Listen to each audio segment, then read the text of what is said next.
Innalillahi wa inna ilaihi roji'un. Kota Palembang kembali berduka setelah wafatnya sosok Ustadz Haji Ansyori Madani yang merupakan Ketua Umum Pengurus Yayasan Masjid Agung Palembang periode 2007-2017, yang mana ialah beliau pendiri Irma Palembang serta imam sholat rawatib di Masjid Agung Palembang.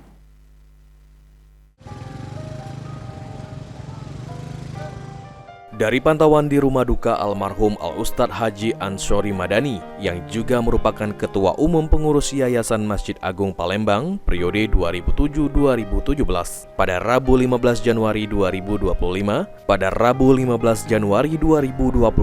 terlihat sanak saudara, sahabat, kolega, serta lainnya berbondong-bondong datang untuk menyampaikan rasa bela sungkawa. Terlihat juga jajaran papan bunga ucapan berduka cita datang dari berbagai elemen masyarakat. Dari rumah duka almarhum Al-Ustadz Ansyori Madani,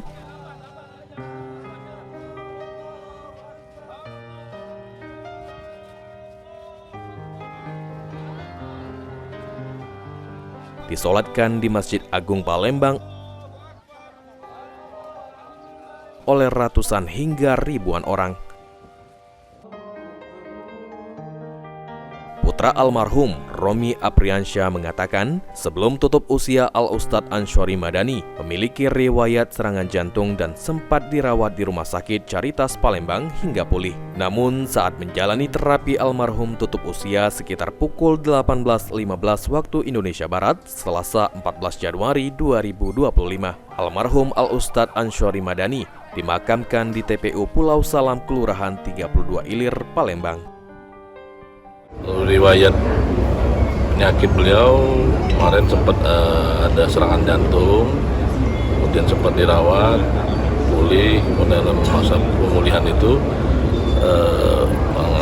menjalani terapi, tapi ya mungkin Allah berkehendak lain. Kemarin beliau dipanggil Yang Maha Kuasa. Jam berapa kemarin? Jam berapa? Jam 18:15 di Rumah Sakit Caritas Palembang. Mewakili pihak keluarga, Romi menyampaikan permohonan maaf yang sebesar-besarnya jika almarhum memiliki kesalahan maupun kehilafan. Sandi Pratama, PAL TV.